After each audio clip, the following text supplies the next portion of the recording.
Hai, kembali lagi ke Wiser. Aku Amirul dan hari ni aku nak borak pasal apa yang aku tak suka on DJI Mavic Mini 3 Pro.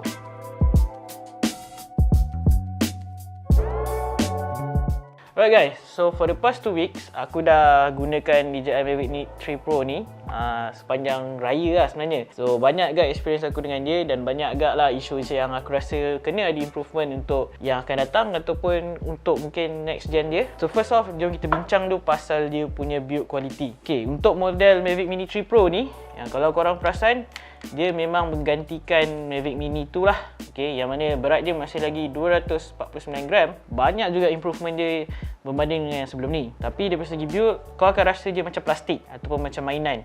Jadi kalau kau compare dengan Mavic Pro ataupun Mavic Air, kau akan rasa macam aku beli mainan ke? Tapi kau kena faham sebab kenapa dia macam tu. Sebab ialah dia perlu terima berat bawah daripada 250 gram. Jadi bila drone korang ni dah ringan, isu yang paling utama yang korang akan rasa ialah daripada segi wind resistant. Okay, kalau ikut dia kata wind resistant dalam 10.2 meter per second level 5 masa dia test. Cuma bila korang dah kat on field dan korang dah test sendiri, korang akan rasa goyang dia terlalu berisiko untuk korang fly bila wind condition yang agak tough lah. Okay, untuk DJI Mavic Mini 3 Pro ni, kamera dia pula ialah masih lagi menggunakan 3D axis gimbal.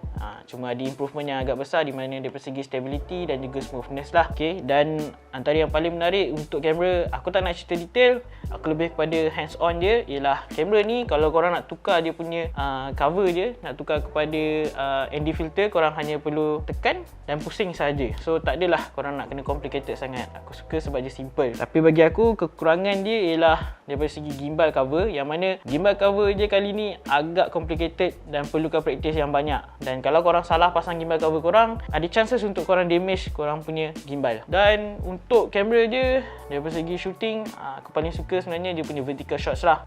Jadi pada editors kan, korang dah tak perlu complicated nak kena zoom, lepas tu nak kena crop balik. Tak, ni dah true vertical shot. So maksud dia kamera ni, korang tekan dia mode vertical, korang dah pusing kamera automatically dan dia terus shot dalam bentuk true vertical lah.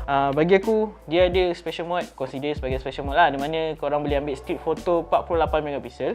So drone akan static for a while dan dia akan ambil shot beberapa kali lah kan. So dia akan dapat 48 megapixel. Jadi kalau korang perlukan that one main object yang korang rasa perlukan kualiti yang terbaik, 48 megapixel ni memang it's a different play game lah. Dan juga ada option untuk korang gunakan slow motion dia, yang mana pada 120 frame per second tapi dalam 1080p sahaja. Selain daripada tu, mesti korang selalu terfikir macam mana kalau dalam bentuk night end, shooting waktu malam, adakah okey? Bagi aku dia ada a lot more improvement berbanding dengan previous gen, tapi dia masih lagi ada kekurangan sikit lah. Okay, yang mana sekarang ni dia guna dual iOS dan masih juga support D-Scene Lite lah. So kalau kata D-Scene Lite ni, korang tahu lah, dia punya kamera dia punya shooting dia, video, color gradient dan semua tu cakap puas hati. Aku punya selling point terbesar untuk aku consider DJI Mavic Mini 3 Pro ni ialah pada tilt angle camera. Okay, previous gen korang tak boleh nak tilt ke atas sangat, ada certain boleh sikit saja, tapi untuk model kali ni dia support up to 60 degree tilt angle, okay, upward. Ke bawah tu biasalah 90 degree kan. Dan gimbal respond much better compared to before. Aku boleh cakap dia dah ada way more improvement berbanding semua yang sebelum-sebelum dia. Lepas tu kita cakap pasal bateri lah. Untuk model ni dia ada dua variation bateri, yang mana korang boleh beli yang biasa. So flight time korang lebih kurang dalam 34 minit. Dan untuk yang second gen, dia punya plus version korang boleh terbang 47 minit. Cuma bila korang on field, sebenarnya korang tak akan dapat selama tu. Okay, aku bagi tahu korang awal, be realistic sikit. Maksud dia, untuk korang prep everything so korang akan sebenarnya burn dalam 5 minit lah. So katalah bateri korang kata 34 minit, to be honest aku rasa dalam 29 minit lah flight time. Tu pun korang kena consider wind condition korang terbang, kat mana korang terbang, jarak korang terbang, banyak sebenarnya mainkan peranan. So kena be realistic sikit lah. Cuma daripada segi 47 minit bateri, mana kalau korang compare dengan model-model lama, itu improvement yang amat terbaik. Okay, dan ambil lah combo version, sebab combo version korang datang dengan 3 bateri. So katalah flight time korang 30 minit, untuk each bateri korang dah makan masa sejam setengah hanya untuk 3 bateri. Cukup kalau korang dah tahu apa nak shoot kan. Jom kita borak pula pasal sensor. Kalau Mavic Mini 2 korang hanya ada downward sensor, Mavic Mini 3 Pro korang ada 3 sensor.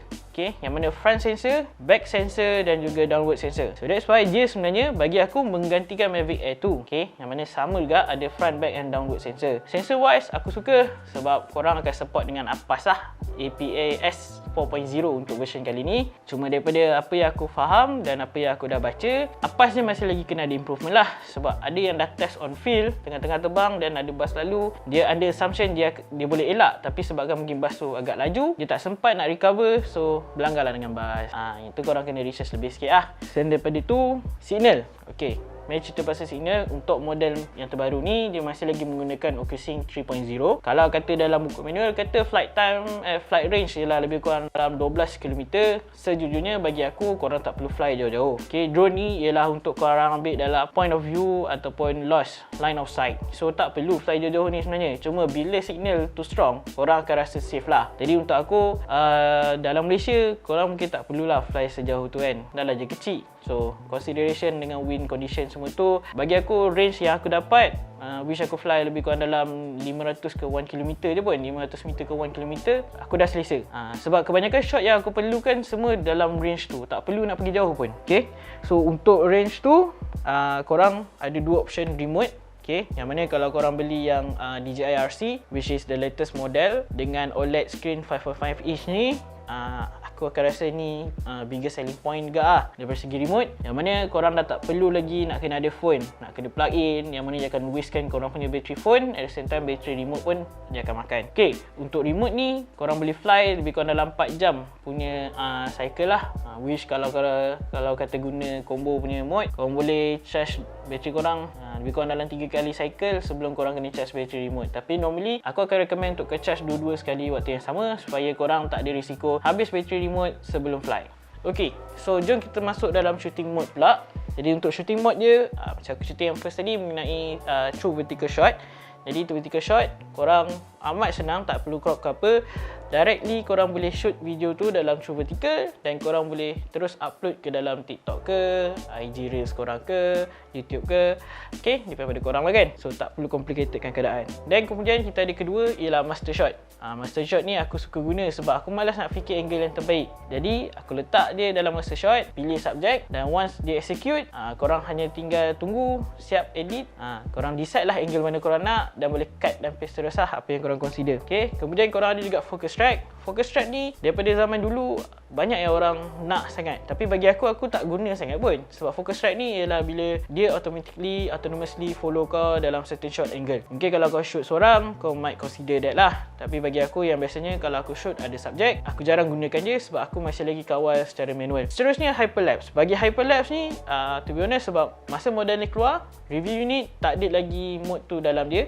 So dia tak update lagi, jadi kita tak boleh nak guna. Cuma bagi aku, setahu aku dan sefaham aku, hyperlapse dia memang power kalau kau compare dengan previous model. Contohnya Mavic 2 Zoom 2 Pro, jadi aku tak ada issue sangat. Dan last kali korang ada digital zoom lah, which is twice digital zoom. Kau boleh control pada remote juga untuk zoom. Cuma expect lah ada pecahan dia sikit kan. Kemudian korang ada quick shot. So quick shot korang standard macam biasa, ada drone, rocket, circle, boomerang dan juga asteroid. Ini aku tak cerita banyak lah. Bagi korang yang dah biasa, korang dah tengok dah pun shot-shot angle ni. Dan kemudian kita cerita pasal camera mode. Untuk camera mode ni, bagi aku yang aku nampak ada tambahan ialah panorama, 180 dan juga sphere. So overall, untuk kamera dalam bentuk kualiti kamera dan juga video, aku tak ada isu sangat lah. Let's talk about transfer. Macam mana korang nak transfer gambar korang daripada drone kepada phone. So ada beberapa options. Satu ialah daripada segi penggunaan micro SD card. So untuk drone ni, dia ada micro SD card slot. Dan kalau korang ambil remote DJI RC pun ada micro SD card slot yang kau boleh transfer file. Dan transfer rate dia pun actually it's an improvement daripada before lah. So kalau kata korang pengguna Android ataupun iOS, korang nak transfer tapi korang dah guna remote DJI RC, macam nak transfer, actually korang boleh guna apps DJI Fly untuk download daripada drone sebab jadi signal Wi-Fi. Dan improvement untuk SD card slot je pula, sekarang korang dah support 512GB untuk dia punya micro SD lah. So ni berbanding dengan version before adalah improvement yang paling terbesar. Cuma tak semua version of micro SD card support. Yang aku tahu dan aku baca ialah for now Samsung dan juga SanDisk lah. Okay, UHS-1 Class 3. Cerita pasal GPS daripada segi strong interference dan juga support dia menggunakan biasalah GNPS, tapi kali ni ada 3 cabang, mana digunakan Global Positioning System dan Galileo dan juga Beidou. So maksudnya kali ni ada 3 servis yang diguna untuk GPS connection dia, dan overall aku dapat average dalam 33 connections lah. Terbaik bagi aku. Lagi banyak, lagi secure. Okay, jom cerita apa yang aku rasa improvement yang perlu ada untuk model ni sebenarnya. First off, aku rasa kena consider auxiliary bottom light. Kenapa? Sebab model ni kalau ikut daripada apa yang dia nak, ialah untuk night mode, something yang dia promote. Tapi tanpa auxiliary light, kau ada isu bila kau nak landing. So aku personally aku mengharapkan ada auxiliary bottom light ni sebenarnya. Gimbal cover, mungkin bagi setengah orang satu benda yang kecil, tapi bagi aku yang key on terbang dan juga gunakan secara harian, aku mengharapkan dia punya gimbal cover lagi better daripada yang ni lah. Sebab yang ni sebenarnya a bit complicated untuk kau pasang. Internal untuk model ni terlalu kecil. Okay, serupanya memang dia hanya support 1.3GB internal. Kau tahu tak, kadang-kadang tu memang aku sendiri pun terlupa bawa micro SD card. So isu ni aku rasa sepatutnya je support lah macam model previous 8GB. Bukan banyak pun kan, tapi 8GB tu way better daripada 1.3. Sebab aku 1.3 single shot punya kawasan kan, certain time less than 50 minit aku boleh dapat dan burn dah 1.3GB. Dan aku rasa isu yang paling terbesar aku ada untuk model ni, yang mana sepanjang 2 minggu kita orang guna, dan frustrated level aku waktu tu paling tinggi, ialah bila aku bawa pergi balik kampung taping dan aku bawa kepada Bukit Merah Lake Town Reserve punya area nak shoot ni, fogging issue. Model ni previously kalau korang tahu Mavic Pro, dia memang ada fogging issue, dan kali ni aku tak sangka model ni ada. Adakah sebabkan review unit ni sendiri yang ada issue, ataupun sebenarnya memang overall akan ada issue macam Mavic Pro sebelum ni. So fogging issue ni, apa yang berlaku ialah bila lens korang internally kat dalam dia start naik wap air. So korang tak boleh shoot apa pun, dengan terbang ni tiba-tiba dah fogging.